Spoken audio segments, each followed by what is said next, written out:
When I wake up on a Monday and I check out Adventures in Poor Taste and they have an X-Men Monday interview, I get excited. When they have an X-Men Monday Jordan Wyden interview, I'm over the moon. And this week we had it, and I decided I was going to hold it back and explore it with my good friend Doc. How you doing, Doc? I'm great. And Jordan is the gift that, well, never stops giving. Well, it looks like he's kind of lost control of everything going on in the X-Men office at the moment. You ask him about something big that happens, and he said, no, that was the writer and the editor. You ask him about character names, he's like, oh, we don't know what to do. You ask him about why can't we get this story that was promised 2 years ago? He's like, well, we couldn't tell that story now. We've changed directions so many times over the past 2 years, which isn't a very long time, that apparently anything that was built to has been thrown to the wayside, and we're just getting whatever Jordan White and his cabal of terrible comic book writers throw at the wall. I'll call it shit. You can call it whatever you want.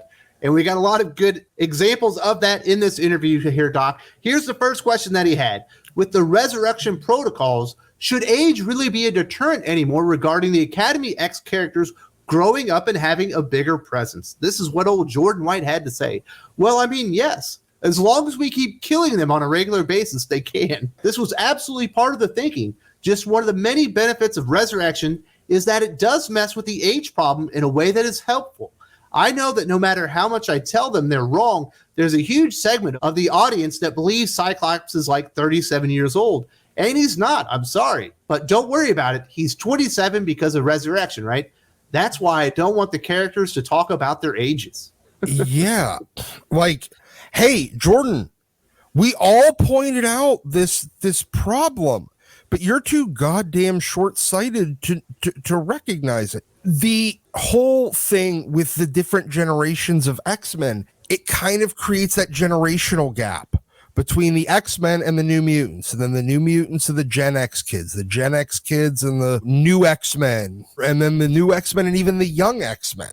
There's different generations there, and they basically kind of stick to themselves by making them all the exact same age all of the time. Now they're just part of a giant blob of mutants that have no uniqueness about them. Yeah, it's really strange. It's like he's stagnating the characters on purpose by keeping them all the same age. No one gets to be more mature and learn from another character or any of that stuff. All those wonderful dynamics that create tension and conflict within team books, they've completely yanked out an enormous segment of it so they can all be 22 years old together. Absolute stupidity. It's like he's never written a comic book story before in his life. No, it's like he's never dealt with people before in his life. That's part of the human experience. I mean, maybe is his goal here to be like, no, mutants are not even human anymore. They don't even experience the world the same way we do. Well, maybe he's trying to make you uncomfortable. I think it's been an enormous mistake, and Cyclops is 37. I don't care if you think he's 27. It's established within X-Men canon the age of Cyclops. I think he'd want to come back as a very stout 37-year-old man. He was still in damn good tip-top shape when he was that old anyway, Doc.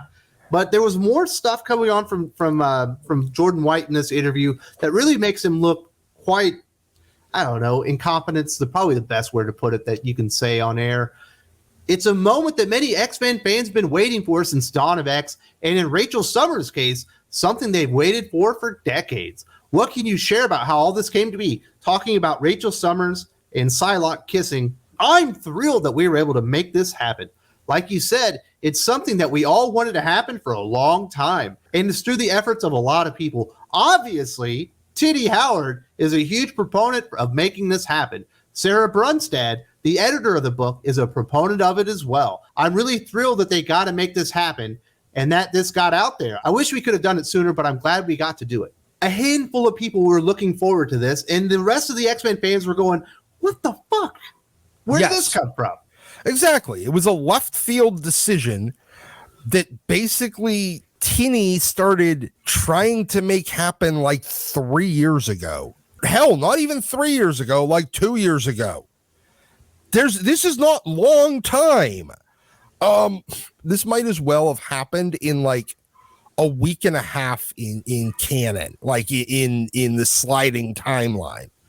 Suddenly, Betsy and Rachel both became gay in like a week and a half and decided that they wanted to hook up together. I can't quite figure out here if he's completely throwing them under the bus or just trying to, or if he's smartly being like, don't put my fucking fingerprints on this one.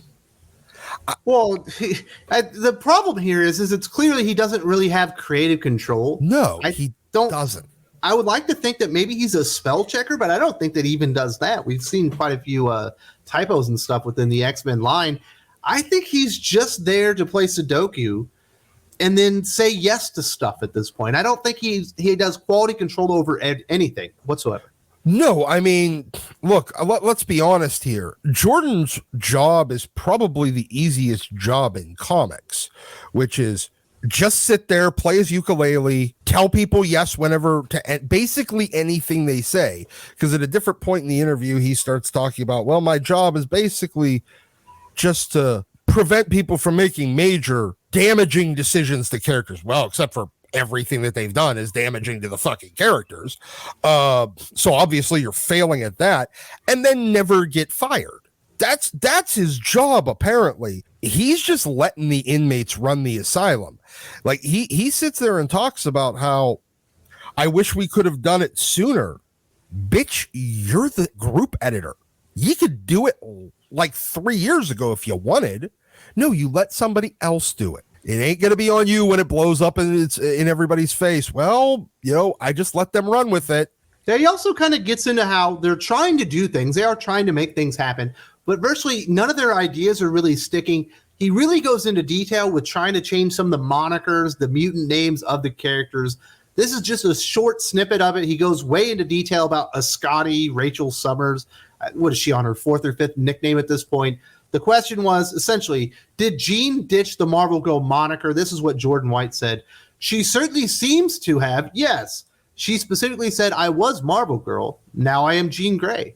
I think this is a hard one to answer without talking about the real world, right? In the reality of X-Men, Jean's a weird character because she's one of the few who don't have a name that sticks. We try to go back to Marvel Girl, and it seems not to have taken her stuck. Everything that they try to do, Doc, for these characters, any of these changes, none of them work because they're so poorly planned out and executed. No, at least the Marvel Girl thing stuck for a very long time. It didn't change until the Phoenix, and then she became Phoenix. And then it was only once she came back that the Marvel Girl name, like, they didn't try it. They just went with Jean. Trying to get that back to giving her a code name again has been a failure ever since. And a lot of it has to do with, culture and everything, especially at the heyday of the X-Men. Like its biggest sale, they were calling her Jean. They weren't calling her a code name. So everybody's cartoon, they don't remember ever calling her Marvel Girl. Yeah, exactly. They called her Jean Grey. Hell, that title card where it would have everybody's name, hers was Jean Grey. Like at least Professor X's was Professor X, not like Charles Xavier or even Professor Xavier. It was Professor X. Jean was Jean Grey. What do you think about Askani? Is that a good nickname for Rachel Summers? It's very presumptive. And it's very presumptuous on the part of Tinny Howard because the Askani name is a very iconic name in X-Men lore. The mother Askani that comes back from the future, takes baby Nathan to the future, molds him into Cable. There's a religion based on her. And apparently now, this version, when she finally adopts their name, that's going to be the time under Tinny Howard's pen is when she's going to become the character that will inspire a fucking religion in the future. A mutant religion. That is, whoa, like levels of ego. Tinny, you didn't earn it. That can only go bad, Doc. No, it can only go bad. This is Tinny's way of putting her permanent stamp that now that she's named the Askani, this is the quintessential version of the final phase of who Rachel will be. That's some bullshit because you ain't talented enough.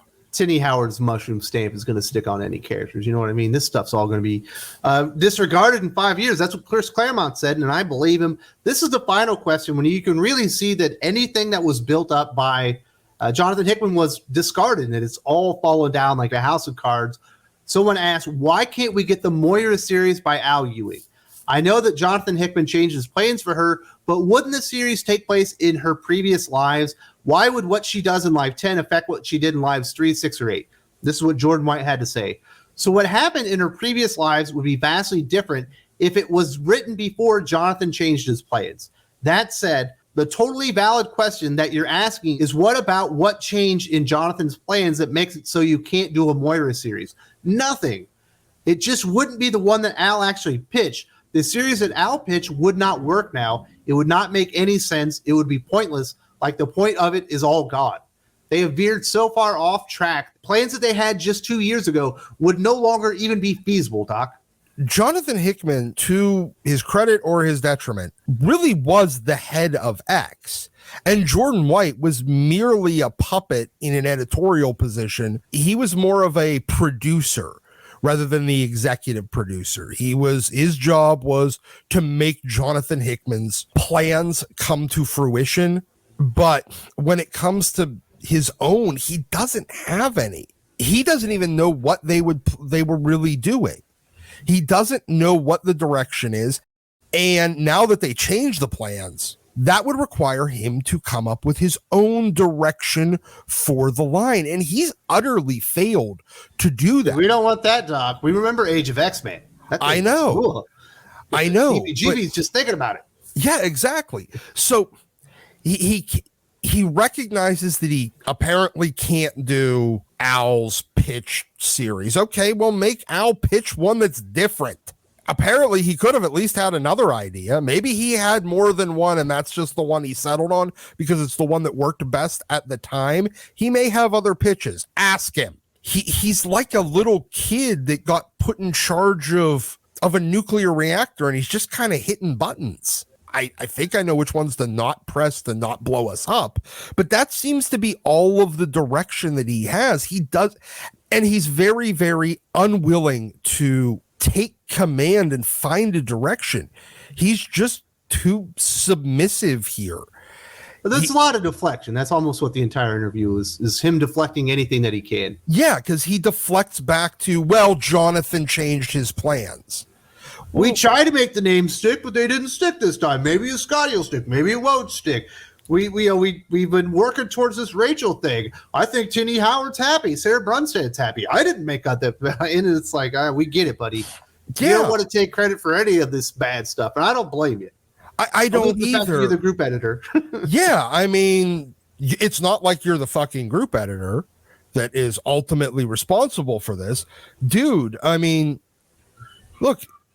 Just because Jonathan Hickman changed his plans doesn't mean you can't find your own plans, because right now what it looks like is everyone but you is running this office. Recently we entered the reign of X, I guess the third era of the Cohen X-Men age. Whatever, man. They've all had stupid names. Almost everything got rebooted at the time, and Jordan White actually talked about it was low sales. All the series were failing. That's why they had to reboot everything. And shockingly, everything's failing again. Definitely check this out for some insight into why X-Men isn't working.